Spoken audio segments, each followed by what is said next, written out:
It happened right here, 72 years ago today. Three boys were playing in a field near here when they looked up and they saw what appeared to be a giant jellyfish floating overhead. The view from above likely resembled this, a big balloon with trailing ropes descending at a 45-degree angle and landing right here in this field. Little did the boys know that that object had just traveled over 6,000 miles and that the small community of North Dorr had just become a footnote in World War II. 21st Street in Allegan County. A dirt road. It was snowing. Splitting endless acres of farmland. More than 7 decades have passed. It was a mystery for a long time. Yet some who travel along this stretch still remember what happened here. Didn't know what it was. Had no idea where it came from. Because they lived it. It's right there. I can still see it. Others who heard about it. It's really pretty crazy that they ever came here. Have spent decades. Evidently something didn't work. Fascinated by it. Or maybe something worked too well. There it came down. Almost as quickly as the object landed, The federal government guys came out. it disappeared. Who knows, huh? It was as if it never happened. The year, 1942, the height of the Second World War. There was a big dispute between the United States and Japan. The campaign for the South Pacific was underway. The United States was reeling along with its allies, Britain, France. We will say, as President Roosevelt decided We need a good propaganda victory. and what's more, And he decided on something called the Doolittle attack. we can give it back. B-25 bombers performed an air raid on Tokyo. It wouldn't do that much damage, but it would be hitting the Japanese homeland. The Japanese felt honor-bound to retaliate against the U.S. They decided on alternative means. Scientists investigated weather patterns and discovered the jet stream.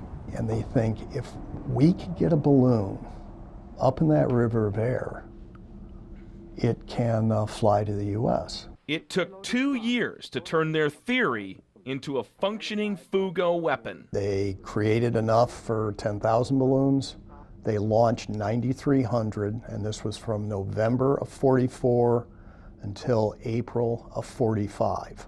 They were released from the island of Honshu. They looked like these big jellyfish going up. The goal? Drop the bombs. From 40,000 feet into the forests of the Pacific Northwest. Bombs would just come down from nowhere. Starting fires, diverting U.S. war resources. It was a 6,200-mile trip.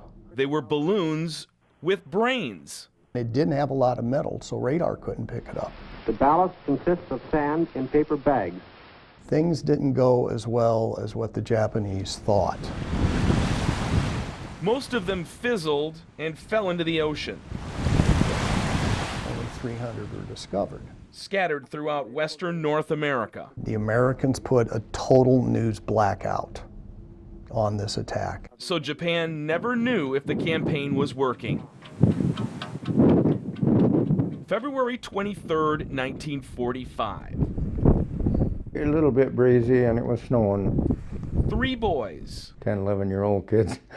were playing near North Dorr. Brothers Bob and Ken Fine, along with their friend Larry Buzz Bailey, Gee whiz, it was exciting.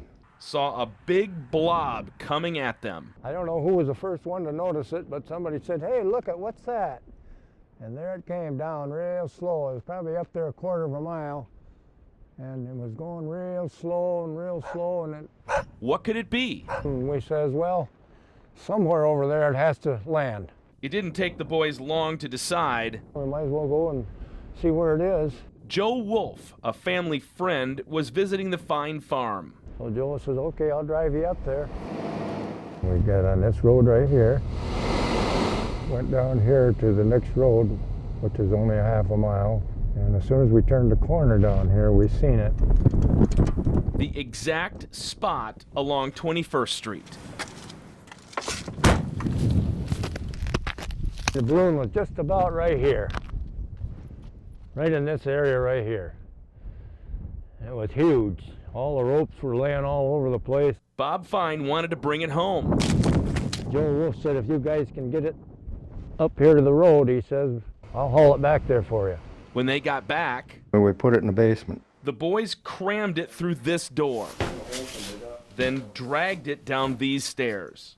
It was so darn big, but we got it in here. It took up all this room from that wall all the way to here. Was it a weather balloon? They called the sheriff's department.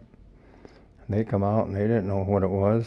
The next day, federal officials came out, They knew what it was. confiscated it, And that was the last time we seen that balloon. and told everybody, say nothing. They didn't want the Japanese to know that some of them balloons had reached us. 6 months later, the war ended.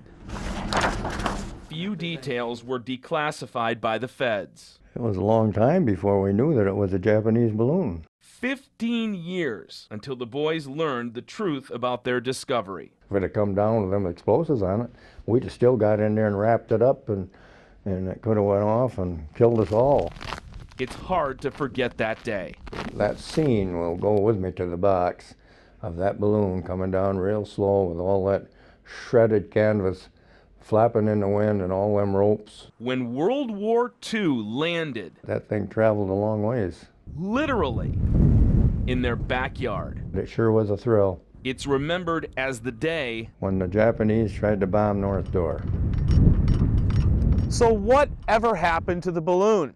After the feds examined it in Washington, D.C., they shipped it off to a research facility in Lakehurst, New Jersey. A man named Don Picard worked there and eventually got permission to keep the balloon. In 1947, Picard, who wanted to get his balloon pilot certification, used the Dorr balloon during his first solo flight. He flew it across the skies of Minneapolis, Minnesota for 2 hours, giving him the 40 hours he needed for his certification. Today, the balloon resides here, stuffed inside this drum, being preserved with fungicide in Don Picard's garage in Minneapolis.